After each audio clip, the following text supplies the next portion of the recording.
أعوذ بالله من الشيطان الرجيم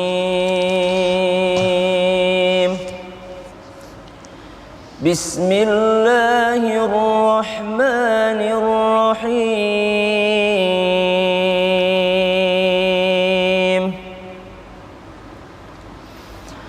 وأقسموا بالله جهد أيمانهم لا يبعث الله من يموت بلى وعدا عليه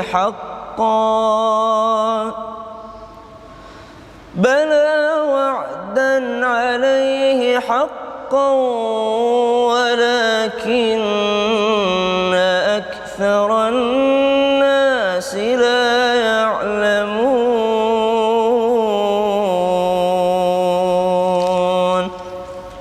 صدق الله العظيم.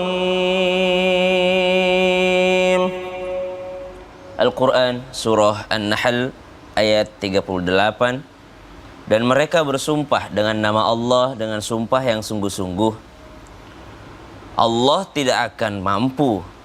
Allah tidak akan membangkitkan orang-orang yang sudah mati. Tidak demikian. Pasti Allah akan membangkitkannya sebagai suatu janji yang benar darinya. Tetapi kebanyakan manusia tidak mengetahui. Ayat ini bercerita tentang orang-orang yang bersumpah dan mereka bersumpah dengan sungguh-sungguh. Selain bersungguh-sungguh, mereka juga membawa nama Allah Subhanahu wa taala. Tapi mereka mengatakan bahwa Allah tidak sanggup untuk membangkitkan orang yang telah mati. Namun kata Allah dalam ayat ini, bala, sungguh tidak, wa'dan alaihi haqqa, sesungguhnya janji Allah itu benar. Suatu janji yang benar, tetapi kebanyakan manusia tidak mengetahuinya. Shadaqallahul azim. Allahumma arhamna bil Qur'an. Insyaallah. Jazakallahu khair Ustaz Syam. Assalamualaikum warahmatullahi wabarakatuh.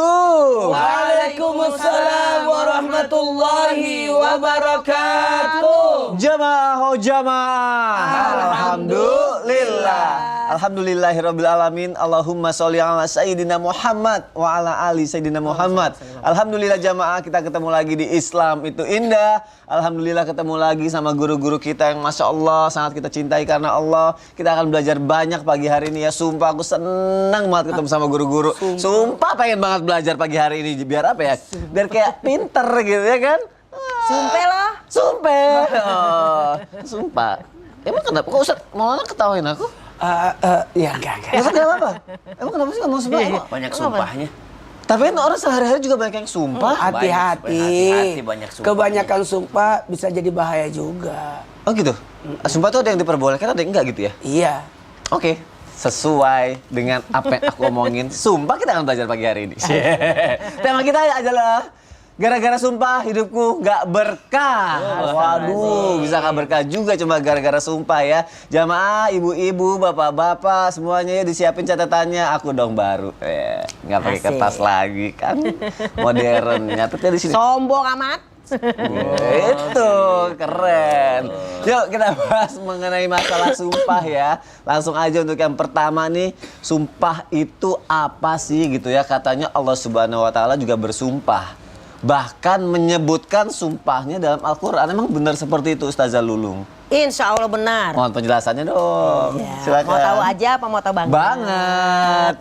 Mohon izin Ustadz, guru-guru semuanya, jamaah yang dirahmati Allah, yang disayangi Allah. Assalamualaikum warahmatullahi wabarakatuh. Waalaikumsalam warahmatullahi wabarakatuh. Alhamdulillahirabbil alamin, wassalatu wassalamu ala nabiyina Muhammadin wa ala alihi washabihi ajmain, amma ba'du. Alhamdulillah. Ayo semuanya jamaahku yang penuh dengan cinta kasih, cinta sayang. Pokoknya hari ini kita bersumpah. Boleh gak sih bersumpah? Ini dia nih yang akan kita bahas hari ini dan seterusnya.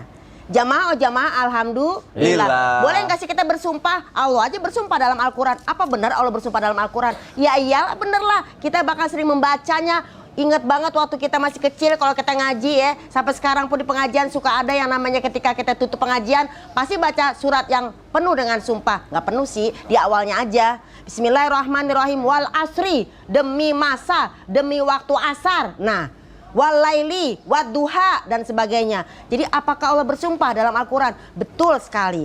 Kenapa Allah bersumpah atas waktu-waktu tersebut? Ada walaili, ada wasyamsi demi matahari, walaili demi malam, wal asri demi waktu asar, wal fajri demi waktu subuh.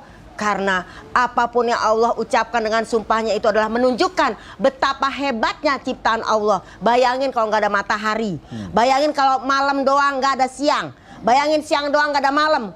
Kalau malam doang nggak ada siang, jemuran nggak kering. Iya. Jemuran aja nih kalau lama digantung bisa hilang. Bagaimana dengan perasaan? Oh salah ya. Gitu ya. Pemirsa, jadi ketika Allah bersumpah dengan kalimat wal fajri, demi waktu subuh, berarti apa? Betapa hebatnya waktu subuh. Kita merenung, kita berpikir pagi hari ini, waktu fajar ini kita harus membuat hal ini yang bermanfaat dalam satu hari ke depan sampai wal asri, sampai waktu asar. Jadi huruf sumpah ada 3 pemirsa. Wau, ba, ta. Tuh 2, 3. Wau, ba, ta. Maaf saya pinjam ya Pak Ustadz ya. Wallahi, ya kan? Ba billahi, ta taullahi. Tapi dalam Al-Quran pakai wau, yaitu wau kosam. Wau huruf sumpah. Jadi kalau kita ngomongin sumpah, kita juga jangan sembarangan. Allah bersumpah dengan nama-nama makhluk. Kalau kita kagak boleh. Kita kalau bersumpah pakai nama-nama Allah. Tapi ada lagu tuh Pak Ustadz, boleh nggak sih kalau kita pakai sumpah? Saya senang banget lagu itu. Sumpah I love you, I need you, aku tak bisa musnahkan kamu dari otakku. Yaelah, siapakah kamu? Tentu saja Allah Subhanahu Wa Taala. Nggak bisa hilang dari otak kita. Selalu kita ingat kepada Allah Subhanahu Wa Taala. Jadi yuk kita sama-sama bersumpah. Dalam Al-Quran ada 15 kata sumpah untuk masalah waktu. Seperti tadi wal asri, wan najmi demi waktu, demi bintang. Kemudian apa? Watini wa zaitun, tempat. Demi buah tin, demi buah zaitun. Karena itu adalah tempat yang bersejarah untuk sejarah kita. Kenapa? Betapa hebatnya para nabi ya yang diutus oleh Allah. Nabi Muhammad juga berada di Baitul Maqdis. Nabi Musa, Baitul Maqdis. Nabi Isa, Baitul Maqdis. Jadi keren-keren. Jadi Allah bersumpah itu karena semua yang Allah ciptakan hebat. Apalagi Allah yang maha menciptakan. Itu masalahnya. Allah tuh masih nggak apa-apa ya. Kayak nggak apa-apa. Gitu ya. Tujuannya untuk apa tadi aku? Memuliakan ciptaannya. Memuliakan dan ciptaannya. Kita harus mengambil manfaat dalam hari-hari kita. Memuliakan ciptaannya, mengambil manfaat untuk sehari-hari kita gitu ya. Ini lagi aku catat nih soalnya nih. Ih, rajin amat sih nyatetnya. Biar pintar. Oh iya. Kelihatannya aja. Kelihatannya aja. Tapi kalau misalnya manusia kan tadi kan Ustazah Lulung sempat bilang ya jamaah, mungkin kalau jamaah menyimak nggak setiap saat kita bisa bersumpah juga gitu ya. Apalagi kalau sumpahnya itu. Nih aku nggak tahu nih mengenai yang satu ini nih. Aku mau nanya sama Ustaz Maulana nih. Kalau misalnya ada pekerjaan yang mengharuskan kita bersumpah gitu.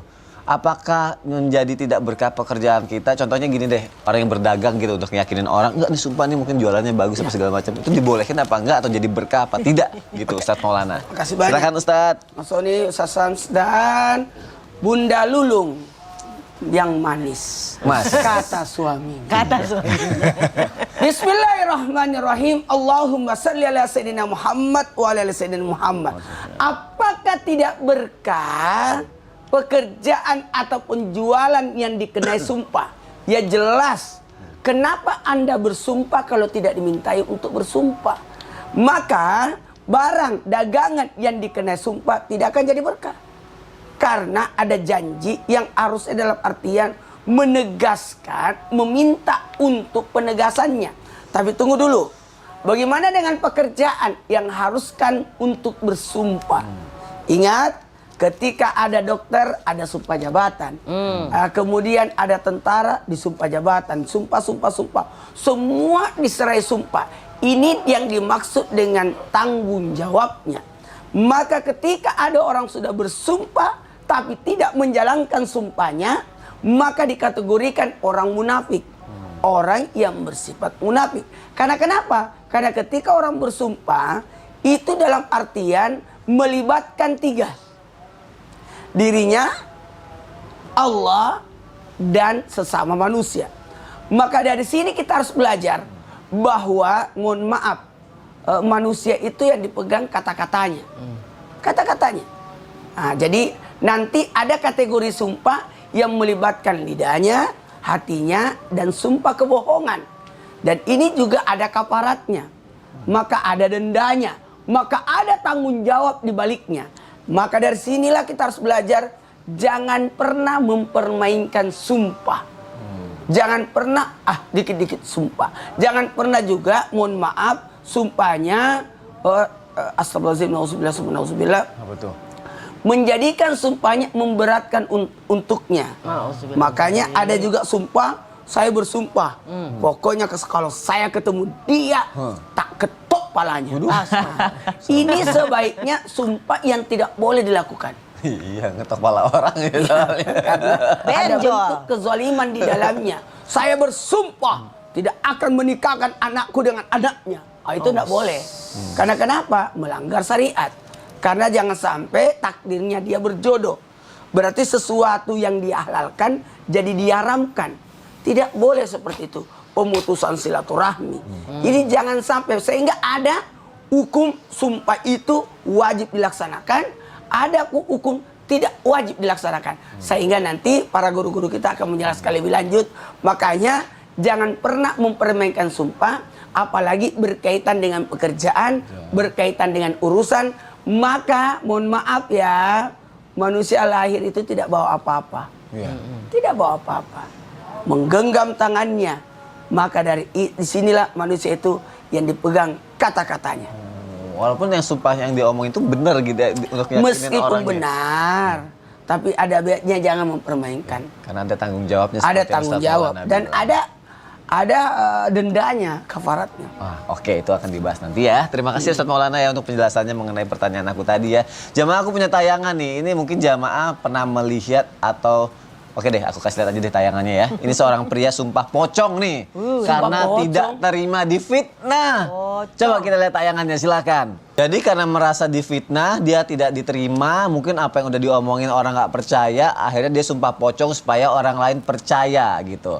Ustadz Syam, sirik apa enggak nih? Terus dibolehkan apa enggak nih? Karena dia tujuannya katanya mau ngebela dirinya. Itu seperti apa? Tapi nggak berkah dong atau gimana? Mohon Baik, penjelasan, bismillahirrahmanirrahim. Tabe, Bunda Lulung, Ustaz Maulana, Mas Soni serta guru-guru kami yang dimuliakan Allah Subhanahu wa taala. Alhamdulillahirabbil alamin wassalatu wassalamu ala asyrafil anbiya'i wal mursalin sayyidina Muhammadin wa ala alihi wa sahbihi ajma'in. Asbahna wa asbahal mulku lillahi rabbil alamin subhanaka la ilma lana illa ma 'allamtana innaka antal alimul hakim. Rabbi shrah li sadri wa yassir li amri wahlul 'uqdatam min lisani yafqahu qawli waj'al li wazira min ahli amin amin amin ya rabbal alamin. Jamaah Islam itu indah dimuliakan Allah Subhanahu wa taala. Mas Soni, Ya. kira-kira kalau sumpah nih, sumpah demi Allah bukan saya, sama pakai kain kafan, terus ditonton banyak orang, sumpah demi Allah bukan saya. Kalau saya melakukannya saya kena azab. Yang mana yang lebih ditakuti? Yang biasa tadi sumpah demi Allah bukan saya, Yang kedua atau yang seperti tadi, yang mana yang lebih khusyuk kira-kira? Yang kedua kayaknya. Yang lebih menakutkan gitu ya? Iya. Takut sama apanya yang kedua? Takut jadi pocong. Pocong. Subhanallah. Maka itu yang membuat ulama kita melarang praktik sumpah pocong tadi ini, karena orangnya mulutnya demi Allah, tapi takutnya bukan kepada Allah.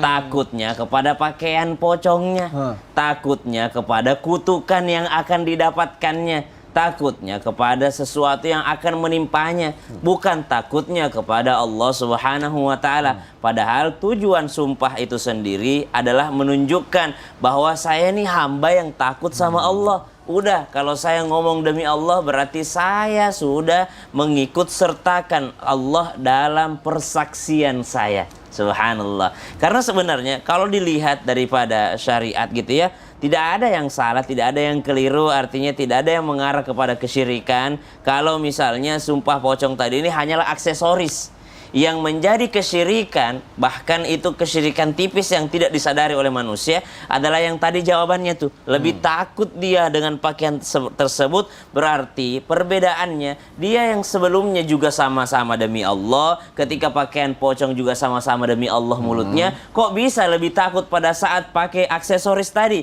Berarti takutnya bukan kepada Allahnya, tapi kepada aksesorisnya. Subhanallah. Maka ini yang membuat ulama mengatakan bahwasanya sebenarnya praktik tadi itu berbahaya karena bisa mengarahkan seseorang kepada kesyirikan. Itu yang pertama. Sumpah pocong ini cuma ada tradisi di Indonesia, subhanallah. Kemudian ada tadi yang dibahas dalam video, dikatakan bahwasanya ada mubahalah, ya gitu ya. Dari 5 poin yang disebutkan, salah satu poinnya, kalau saya berbohong atas sumpah saya ini, maka saya diazab oleh Allah Subhanahu wa taala. Pernah terjadi, bahkan di dalam Al-Qur'an disebutkan 2 kali tentang orang yang minta diazab oleh Allah Subhanahu wa taala karena persaksiannya. Di antara kasusnya adalah orang yang dituduh berzina, lalu orang tersebut tidak mempunyai saksi, ya, yang menuduhnya juga nggak punya saksi, maka mereka bersumpah dan meminta, kalau saya yang melakukannya saya kena azab dari Allah Subhanahu wa taala. Maka ada contohnya dalam Al-Qur'an, tapi ini jalan terakhir, subhanallah. Jalan terakhir tentu saja kita meminta ampunan dari Allah Subhanahu wa taala.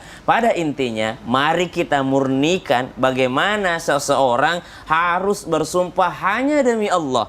Orang beriman bersumpah hanya demi Allah. Kalaupun pakai aksesoris, tolong dimurnikan hatinya, takutnya pada Allah, bukan takut pada aksesorisnya. Ada orang mungkin karena melihat dia dimasukkan ke dalam lubang kuburan gitu ya, baru takut. Seandainya tidak digituin, dia sumpahnya bercanda. Maka ini yang berbahaya daripada hal praktik daripada tadi sumpah pocong tadi. Wallahu ta'ala. Jadi kalau pakai aksesorisnya ya Al-Quran aja gitu ya bagusnya, atau? Nggak pakai aksesoris sebenarnya. Oh gitu ya? Nggak pakai aksesoris karena lisannya sudah mengatakan demi Allah. Berarti dia sudah mengikut sertakan Allah dalam persaksiannya. Nggak pakai apa-apa, Jadi subhanallah. takutnya udah demi Allah, dia takutnya karena yang lain gitu. Iya, subhanallah. Terima kasih Ustaz Syam ya. Aku lebih ngerti, semoga yang jamaah melihat juga lebih mengerti lagi ya. Amin, amin, Kalau amin, ya Allah, amin. Aku ada pertanyaan lagi nih, kali ini dari Instagram hamba Allah ya. Assalamualaikum Mas Sony Septian, katanya kita nggak boleh sumpah selain kepada Allah. Terus kalau kita nyanyiin lagu tentang sumpah, apakah kita berdosa? Pertanyaan saja tadi tuh. Wah, kebetulan nih. Kalau kita nyanyiin sumpah lagu itu boleh apa nggak? Aku punya gitar. Mau ngapain Kak Sony? Aku kasih contoh ya, mungkin maksudnya adalah kalau kita nyanyi sumpah kayak gitu tuh boleh apa enggak gitu. Iya, Lagu oke. Sumpah. Makanya kalau bawa air hati-hati nanti sumpah. Boleh juga tuh lagu. Baru pertama kali loh aku denger lagu ini, lagu apa nih? Lagu sumpah. Saya tahu ciptaan sekarang kan. Dibolehin. Dibolehin nggak sih? Nanti dikasih tahu ya jawabannya ya. Jangan kemana-mana, tetap Kita di nggak mau Islam buker Itu loh Indah. biarin nyanyi. Jangan. Tetap di Islam Itu Indah. Jamaah. Alhamdulillah. Saya dulu lagunya, baru Sumpah iklan. lagu itu tadi.